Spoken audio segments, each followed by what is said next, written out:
Hello everyone, welcome back to my channel. So friends, चलिए हम believed FF का next part शुरू करते हैं। वांग जी ने उस पर्सन का हाथ मोड़ दिया था जिसने वेंग के ऊपर पानी फेंका था। वेंग इसकी वजह से बहुत भीग जाता है। फिर वांग जी उसे अपनी एक शर्ट पहनने के लिए देता है, जो कि वेंग पहले तो मना कर रहा था, पर बाद में वो मान जाता है। वेंग के ऊपर वो शर्ट बहुत ही अच्छी लग रही थी। वांग जी की तो नजरें ही नहीं हट पा रही थी उससे। तभी ये तियान वांग जी से कहता है कि उसे उससे कुछ बात करनी है। वो दोनों वेंग और वेंचिंग से थोड़ा अलग हो जाते हैं। वेंग को ये देखकर अच्छा नहीं लग रहा था। उसे खुद समझ में नहीं आ रहा था कि ऐसा क्यों हो रहा था। दरअसल ये तियान वही बॉडीगार्ड था जिसके बारे में वांग जी ने मिस्टर जंग को कहा था। वेंग इस बात से अनजान था। वांग जी जब वापस आया तो वेंग उसकी ओर नहीं देख रहा था। वेंजिंग बोली, लान वांग जी, तुम और ये तियान क्या बात कर रहे थे? तो वांग जी बोला, कुछ नहीं, कुछ पर्सनल बात थी। सुनकर वेंग को बहुत अजीब फील हुआ कि पर्सनल बात, ऐसी क्या बात थी दोनों के बीच में। तभी वांग जी की नज़र वेंग पर पड़ी, जो कि कुछ काम कर रहा होता है। वांग जी बोला, वेंग, तुम्हें अनकंफर्टेबल तो नहीं फील हो रहा है ना मेरी शर्ट में? तो वेंग वांग जी की बात को कोई रिप्लाई नहीं देता।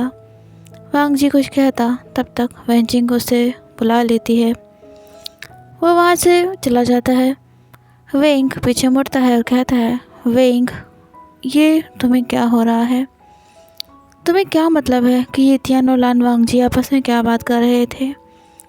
वैसे भी वांग जी सिर्फ तुम्हारी शक्ल की वजह से तुम बात करता है, क्योंकि उसका लवर भी तुम्हारे जैसा ही दिखता था, बाकी कुछ भी नहीं है। वो अपने ख्यालों में खोया हुआ था। तभी वहाँ ये तियान आ जाता है और पानी के टैप को बंद करने लगता है।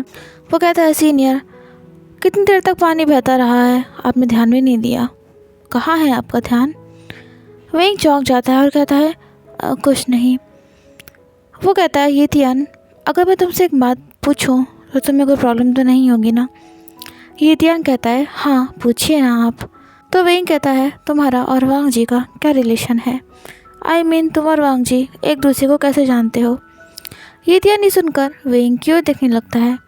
वेंग ये देखकर घबरा जाता है, सोचता है, यार ये मैंने क्या पूछ लिया इससे। वो कहता है, अरे कुछ नहीं, वो तो मैं बस यूँ ही कह रहा था। तभी ये तियान कहता है, वांग जी मेरे बड़े भाई जैसे हैं, उन्होंने मेरी बहुत हेल्प करी है। ये सुनकर वेंग के दिल को एक सुकून सा मिलता है। रेस्टोरेंट बंद होने का टाइम था। ये तियान पहले ही जा चुका था। वांग जी रेस्टोरेंट के बाहर खड़ा हुआ था और वेंग अपनी मोटरसाइकिल निकाल रहा था। तभी वो देखता है कि वांग जी चुपचाप एक कोने में खड़ा हुआ था। वेंजिंग कहती है, लान वांग जी, अभी तक तुम गए नहीं? तो वांग जी कहता है, मैं जहाँ रहता था वहाँ से मुझे निकाल दिया गया है। अब मुझे समझ में नहीं आ रहा है कि इतनी रात में मैं कहाँ जाऊँ, कौन मुझे रखेगा अपने यहाँ? वेंग ये सुनकर चौंक जाता है और वांग जी की तरफ देखने लगता है। वेंजिंग कहती है, वांग जी, तुमने मुझे पहले क्यों नहीं बताया? मेरी एक आंट है जिनके घर पर। तभी वेंग बीच में ही बोल पड़ा और बोला, वांग जी, अगर तुम्हें कोई प्रॉब्लम ना हो तो क्या तुम मेरे साथ मेरे घर पर रहने चलोगे? वेंजिंग चौंक गई और बोली, वेंग, तुम कब से लोगों की बात करने लगे? तुम वांग जी को अपने घर लेकर जाना चाहते हो? आई मीन मैंने एक बार तुमसे बोला था कि मेरे कज़न ब्रदर को अपने साथ 2-4 दिन के लिए रहने दो, तो तुमने तो मना कर दिया था। वेंग हंसा और बोला, वो ना उस वक्त मेरे घर पर कुछ काम चल रहा था। वेंजिंग बोली, वे वुशियन, मैं सब समझ रही हूँ। वेंग ने वांग जी की तरफ देखा तो वांग जी बोला, अगर तुम्हें कोई प्रॉब्लम नहीं है तो फिर मैं चल सकता हूँ तुम्हारे साथ। वेंग मन ही मन बहुत खुश हो जाता है, कहता है, नहीं वांग जी, मुझे क्या प्रॉब्लम होगी इसमें। उसके बाद वो दोनों वेंग के घर के लिए निकल जाते हैं। इधर यान ली बार बार घड़ी की ओर देखे जा रही थी और कहती है, आचंग, आशा अभी तक घर क्यों नहीं आया? और आज उसने तो मुझे फ़ोन भी नहीं किया। जिंग चाह बोला, शीजे, आप परेशान मत हो, वेंग आ जाएगा, आ ही रहा होगा, हो सकता है कुछ काम आ गया हो उसे। तभी डोर पर कोई नॉक करता है। यानली जल्दी से डोर ओपन करती है तो सामने वेंग को देखकर बहुत खुश हो जाती है। तभी उसकी नज़र वेंग के माथे पर जो चोट लगी हुई थी उस पर पड़ती है। यानली ने कहा, आशियान, ये चोट तुम्हें कैसे लगी? फिर वो उस चोट के निशान को टच करने लगती है। फिर वो वेंग के हाथ को इधर उधर घुमाकर देखने लगती है कि कहीं उसे कहीं और चोट तो नहीं लगी। वेंग बोला, शिजे मैं ठीक हूँ, वो बस सुबह एक छोटा सा एक्सीडेंट हो गया था। यान ली बोली, क्या कहा, एक्सीडेंट? तभी उसने देखा कि वेंग के बगल में लान वांगजी खड़ा हुआ था। वेंग ने कहा, शिजे लान वांगजी अभी कुछ दिन हमारे घर पर ही रहेगा। तो यान ली बोली, अरे ये तो काफ़ी अच्छी बात है। जियांगचा बोला, शिजे आप इतनी देर से वेंग का वेट कर रही थी, अब जब वो घर आ गया है तो आप उसे अंदर क्यों नहीं आने दे रही हो, साथ में वांगजी को भी वहाँ पे खड़ा कर रखा है। यान ली कहती है, ओह सॉरी, मैं तो भूल ही गई थी। वांगजी अपने हाथ में एक छोटा सा बैग पकड़े हुआ था, आगे बढ़ ही नहीं रहा था। वेंग ने पीछे मुड़कर देखता है तो उसने देखा कि वांगजी अभी भी वहीं पर खड़ा हुआ था। तो वो जाता है और वांगजी का हाथ पकड़ लेता है। वो कहता है, शिजे वांगजी और मैं मेरे रूम में एडजस्ट कर लेंगे। यान ली बोली, अच्छा ठीक है, तुम दोनों जल्दी से फ्रेश होकर आओ, मैं खाना टेबल पर लगाती हूँ। वेंग ने कहा, ओके शिजे। वो अभी भी वांगजी का हाथ पकड़े हुआ था। रूम में पहुंचकर वेंग कहता है, वांगजी मेरा रूम ज़्यादा बड़ा नहीं है, तुम्हें कोई प्रॉब्लम तो नहीं होगी ना? वांगजी अपना बैग टेबल पर रखता है और वेंग का चेहरा अपनी तरफ घुमाते हुए कहता है, मेरी हेल्प करने के लिए। ये सुनते ही वेंग का फेस रेड पड़ जाता है। वो अपने हाथ को अलग करता है, कहता है, अरे अरे किसमें हेल्प, इसमें थैंक यू की क्या बात है वांगजी वेंग को ही देखे जा रहा था। कुछ देर बाद वेंग वांगजी को एक टॉवल देता है और कहता है, वांगजी जाओ शावर ले लो, तब तक मैं रूम में जगह खाली कर देता हूँ। वांगजी के जाने के बाद वेंग अपने दिल पर हाथ रखता है और कहता है, वेंग अपने आप को कंट्रोल करो। क्या तुम चाहते हो कि तुम वांगजी के सामने क्या दिखाना चाहते हो? वांगजी एक अल्फा है, वो सब समझ जाएगा। इसके बाद वेंग अपने रूम को साफ करने लगता है। वेंग सोचता है, वांगजी का तो रूम इतना बड़ा था, क्या वो मेरे इतने छोटे से रूम में एडजस्ट कर पाएगा? उसे अजीब नहीं लगेगा? तभी वेंग को अपनी शर्ट वेट महसूस होती है। जब वो अपनी नज़र उठाता है तो देखता है कि वांगजी उसके ऊपर झुका हुआ था और उसके बालों से पानी की बूंदें टपक रही थी। वेंग चौंक जाता है और खुद को संभाल नहीं पाता, जिसकी वजह से वो सीधा बेड पर गिरता है। पर उसने वांगजी का हाथ पकड़ लिया था, जिससे वांगजी भी उसके ऊपर गिर जाता है। वेंग ने अपनी आंखें बंद कर ली थी, तभी उसके गाल पर पानी की एक बूंद गिरती है। वो अपनी आंखें खोलता है तो देखता है कि वांगजी उसके ऊपर था और वो वेंग की आंखों में ही देखे जा रहा था। वेंग का फेस ब्लश करने लगता है और वो हॉट हो रहा था। वो कहता है, वांगजी की आंखें बिल्कुल नशीली सी हो रखी थी। वो वेंग के नज़दीक आ जाता है। वेंग की हार्ट बीट बहुत तेज़ हो जाती है। वांगजी वेंग के लिप्स पर किस करने लगता है, पर आज वेंग ने वांगजी को अलग नहीं किया, वो भी वेंग को किस बैक करने लगता है। उनका वो किस हॉट और पैशनेट होता जा रहा था। तभी डोर पर जियांगचा नॉक करता है और कहता है, वेंग क्या हुआ, अभी तक तुम दोनों फ्रेश नहीं हो पाए हो और ये डोर क्यों लॉक कर रखा है?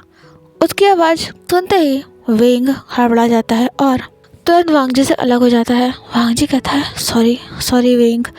पर वेंग उसकी बात का जवाब दिए बिना डोर ओपन करता है और कहता है, अरे वो ना मेरी आदत है रूम का डोर लॉक कर लेने की, इसी वजह से ऐसा हो गया होगा। जियांगचा वांगजी को घूर कर देख रहा होता है और फिर वो कहता है, ठीक है तुम दोनों आ जाओ, डिनर तैयार है। वेंग वांगजी की तरफ मुड़ता है, कहता है, चलो वांगजी। वांगजी खुद से कहता है, लान वांगजी ये तुम क्या कर रहे थे? वेंग की मेमोरीज अभी वापस नहीं आई हैं, वो तुम्हें नहीं पहचानता है, अभी भी तुम उसके लिए एक अजनबी हो, फिर भी तुम उसके साथ ये सब कर रहे थे। नहीं, तुम अब वेंग से थोड़ा दूरी रहना। डिनर टेबल पर यान ली, जियांगचा, वेंग और वांगजी अपनी अपनी जगह पर बैठे हुए थे। यान ली कहती है, मिस्टर लान वांगजी, आई होप कि आपको हमारे घर पर कोई प्रॉब्लम नहीं हो रही होगी। तभी वेंग कहता है, शिजे आज आपने इतनी साइड डिशेस क्यों बना रखी हैं? तो यान ली कहती है, वो बस मेरा मन हुआ, काफ़ी टाइम बाद ऐसा मुझे लगा कि मुझे सब बनाना चाहिए। वेंग वांगजी की तरफ देखता है तो वांगजी अपनी नज़र दूसरी तरफ घुमा लेता है। वो सोचता है, क्या वांगजी मुझसे नाराज़ है? डिनर खत्म होने के बाद यान ली और जियांगचा सोने चले गए होते हैं। वेंग बेड को ठीक कर रहा था, तभी वांगजी उससे कहता है, वेंग तुम बेड पर लेट जाओ, मैं यहाँ ज़मीन पर मैट्रेस पर सो जाऊँगा। वेंग सुनकर चौंक गया और बोला, वांग जी ये तुम क्या कह रहे हो? ठीक है, इट्स ओके, तुम बेड पर लेट जाओ, मैं ज़मीन पर लेट जाऊँगा। तो वांग जी कहता है, नहीं वेंग, ये तुम्हारा रूम है, तुम्हारा घर है, मैं तुम्हें ज़मीन पर लेटने के लिए कैसे कह सकता हूँ। काफ़ी देर तक उन दोनों में यूं ही बहस चलती रहती है। तभी वेंग कहता है, अच्छा ठीक है, हम अपने बीच में पिलो रख लेंगे, ओके। तो वांग जी कहता है, नहीं। वेंग उसके नज़दीक जाता है और कहता है, वांग जी तुम मुझसे नाराज़ हो क्या, जो तुम मेरे साथ एक बेड पर नहीं लेटना चाहते? वांग जी मन में कहता है कि वेंग, सच तो ये है कि मैं तुमसे एक सेकंड के लिए भी दूर नहीं रह सकता हूँ, पर मैं तुम्हें हर्ट नहीं करना चाहता हूँ। तुम तो मुझे पहचानते भी नहीं हो कि मैं कौन हूँ। ये सोचते सोचते वांग जी बहुत उदास सा हो जाता है। तभी वेंग उसके नज़दीक जाता है और वांग जी को अपने गले से लगा लेता है। ये देखकर वांग जी चौंक जाता है। वेंग वांग जी को टाइटली हग कर लेता है, कहता है, sorry Wang ji, I know कि मेरी वजह से तुम बहुत अनकम्फर्टेबल फील करते हो, क्योंकि मैं तुम्हें तुम्हारी लवर, तुम्हारी वेंग की याद दिलाता हूँ, पर मैं क्या करूँ वांग जी, मैं खुद को तुमसे दूर रख ही नहीं पाता हूँ। मुझे खुद ही बात समझ में नहीं आ रही है। वांग जी की आंखें नम हो जाती हैं। वो मन में कहता है, वेंग कब तुम्हारी मेमोरीज वापस आएंगी? आखिरकार वांग जी को मानना ही पड़ा वेंग के साथ बेड पर लेटने के लिए। उन दोनों ने अपने बीच में पिलो लगा रखी थी और दोनों ही अपोजिट डायरेक्शन में फेस करके लेटे हुए थे। पर ना ही वांग जी को नींद आई थी, ना ही तो वेंग को। दोनों करवटें बदल रहे थे। तभी वेंग वांग जी की तरफ मुड़ता है। वांग जी भी उसी की तरफ देख रहा था। वेंग की बॉडी हॉट होने लगती है। साथ ही वांग जी के साथ भी एक कंडीशन थी। तभी वेंग वो पिलो हटा देता है और वांग जी के गले से लगकर लेट जाता है। वांग जी कहता है, वेंग ये तुम क्या कर रहे हो? तो वेंग कहता है, वांग जी मैं कुछ नहीं करूँगा, बस मुझे अपने साथ अपने गले से लगकर ऐसे लेटने दो। वांग जी की हार्ट बीट तेज़ हो जाती है। वो कहता है, वेंग तुमको पता है ना कि मैं एक अल्फ़ा हूँ, तुम मेरे इतना नज़दीक हो। ये सुनकर वेंग वांग जी की तरफ नज़र घुमाता है और कहता है, वांग जी तुम वो पहले अल्फ़ा हो जिसके नज़दीक आकर ना ही तो मुझे परायापन लगता है और ना ही तो डर, बल्कि मुझे सेफ़ महसूस होता है।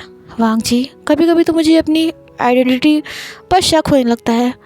कहीं अगर मैं ही तुम्हारा वेंग हुआ तो कहीं ऐसा तो नहीं कि मेरी मेमोरी लॉस हुई है।